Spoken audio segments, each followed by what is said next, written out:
Mereka berkuasa di bumi jauh sebelum Nabi Adam diturunkan. Bahkan jauh sebelum Azazil dikenal sebagai iblis yang dilaknat. Sekali waktu Azazil diutus ke bumi dengan memimpin sepasukan malaikat untuk menghancurkan bangsa-bangsa perusak. Azazil adalah makhluk paling alim dan bertakwa di luar jenis makhluk bernama malaikat. Sejumlah versi meyakini bahwa bangsa Nisnas atau Nasnas, makhluk sebelum Nabi Adam yang telah membangun peradaban Atlantis dan Lemurian. Mereka menguasai teknologi tinggi hingga mampu menciptakan persenjataan. Mereka telah menciptakan apa yang kita sebut sebagai nuklir, pesawat antariksa, hingga teknik pengolahan dan peleburan logam yang sangat canggih. Dalam beberapa literatur dan kitab-kitab kuno disebutkan bahwa bangsa perusak di muka bumi pada masa itu adalah bangsa Nisnas dan Jin. Dengan persenjataan canggih itu mereka berperang, menindas sesamanya, dan saling menumpahkan darah. Bumi pun rusak akibat perang. Mereka telah melupakan tugasnya sebagai khalifah di muka bumi sehingga dimusnahkan dari muka bumi ini untuk digantikan oleh khalifah yang baru, yaitu Nabi Adam. Sesungguhnya aku hendak menjadikan seorang khalifah di muka bumi. Mereka berkata, mengapa engkau hendak menjadikan khalifah di bumi itu orang yang akan membuat kerusakan padanya dan menumpahkan darah? Padahal kami senantiasa bertasbih dengan memuji engkau dan mensucikan engkau. Tuhan berfirman, sesungguhnya aku mengetahui apa yang tidak kamu ketahui. Berbagai literatur yang merujuk sejumlah manuskrip yang kemudian dikomparasikan dengan kitab-kitab kuno hingga kitab-kitab suci agama Samawi, terutama Al-Quran, telah memunculkan beberapa rekonstruksi yang sangat menarik tentang bangsa Nisnas. Dengan penguasaan kitab-kitab klasik, Al-Quran, hadis, dan sumber-sumber kontemporer, sejumlah penulis buku mencoba membongkar misteri itu.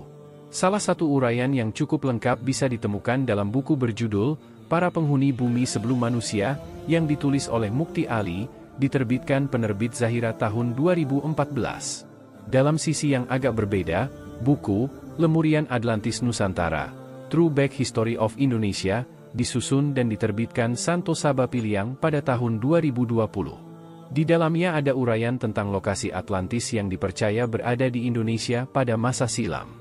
Pendekatan yang agak berbeda bisa kita telusuri pada buku Sejarah Arab Sebelum Islam, buku 1 Geografi, Iklim, Karakteristik, dan Silsilah Volume 1, yang disusun Dr. Jawad Ali, diterbitkan Pustaka Alfabet pada 2018. Merujuk pada sumber-sumber klasik seperti manuskrip-manuskrip, artefak-artefak, catatan-catatan orang Yunani, Romawi, ahli kitab Yahudi, serta ditopang penemuan mutakhir ahli arkeologi, buku Dr. Jawad Ali ini memaparkan dengan narasi yang lugas, deskripsi yang jelas, pengamatan mendalam dan penjelasan komprehensif perihal bangsa Arab kuno sebelum Islam. Mereka mirip manusia tapi bukan bangsa manusia. Mereka hidup layaknya manusia. Mereka makan, minum, menikah, dan memiliki keturunan. Mereka juga berperadaban, memiliki kerajaan, mendirikan kota, membangun jembatan, membuat mesin-mesin canggih dan berperang antar sesama. Satu kelebihan mereka yang luar biasa adalah kemampuan telepati. Teknologi mereka sangat maju, lebih dari teknologi pada saat ini, dan mereka telah membangun kota-kota yang sangat megah dengan segala teknologi canggih dan tata kota yang sempurna.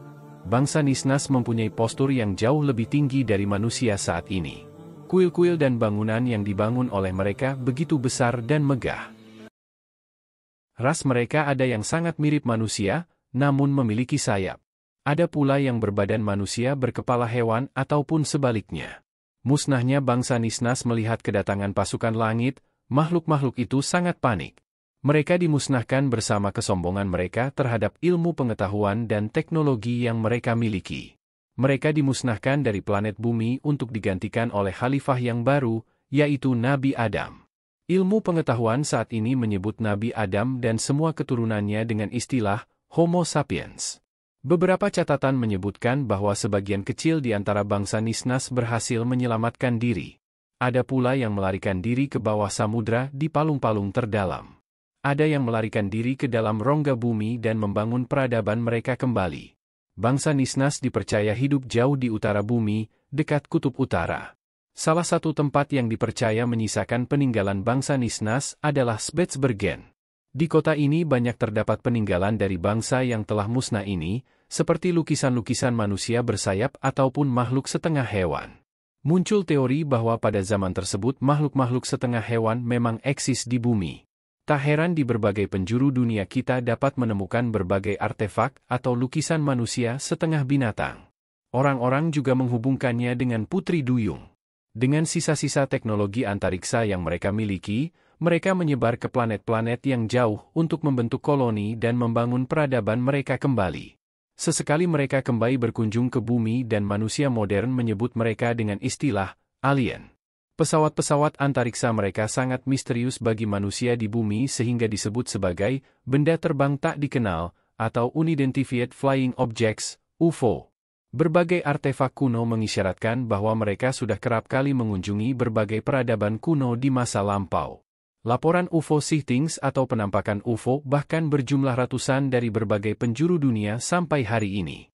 Artefak-artefak misterius artefak yang ditemukan sejumlah arkeolog di Turki pada 1973 seperti dikutip dari Ancient Code, sangat mencengangkan bagi para ilmuwan.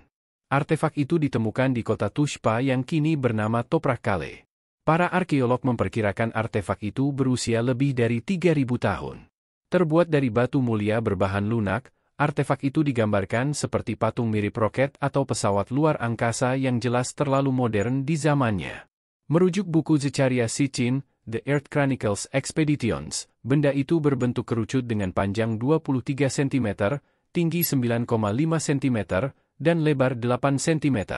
Terdapat juga satu mesin besar dan 4 knalpot di bagian belakangnya. Di bagian tengah terdapat ruang yang mirip kabin atau kokpit dengan pilot tunggal. Jelas terdapat satu pilot duduk namun sayangnya kepala patung itu sudah tidak ada. Sejumlah arkeolog yang meneliti mencoba menerka maksud artefak misterius ini. Menurut mereka, artefak ini merupakan elemen kunci dalam teori astronot kuno. Sementara yang lain mempercayai bahwa orang-orang Turki kuno pernah melihat alien atau makhluk luar angkasa terbang melintasi wilayah kerajaan Urartu pada masa itu. Kini artefak pesawat ruang angkasa ini disimpan di Museum Arkeologi Istanbul. Soukalos menjadi narasumber dalam program Ancient Aliens yang tayang di History Channel. Saya yakin kita akan melakukan kontak resmi dengan alien dalam 50 tahun ke depan, kata Soukalos saat diwawancara oleh Travel and Leisure pada tahun 2018, 2 tahun sebelum adanya penampakan UFO yang direkam Pentagon pada tahun 2022 lalu. Soukalos sering melakukan perjalanan lintas negara untuk mencari fakta bahwa alien tidak hanya mengunjungi bumi, tetapi juga memainkan peran penting dalam sejarah peradaban manusia.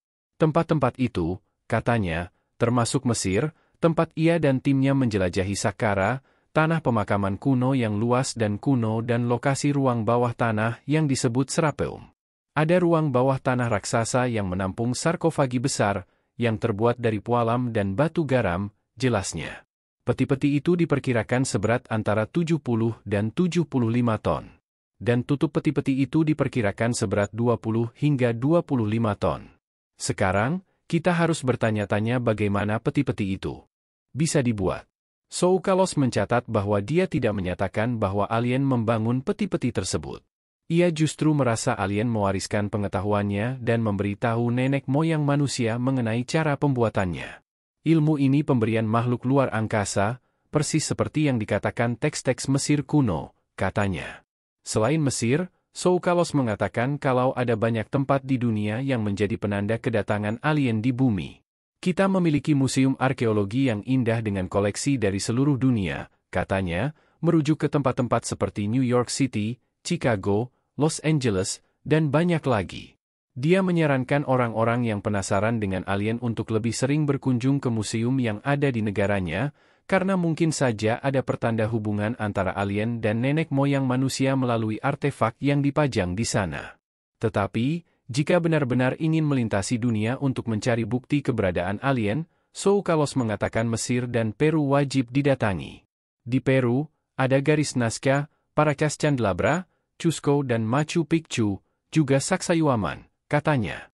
Soukalos juga memiliki satu destinasi idaman untuk perburuan aliennya, kota Sardinia di Italia.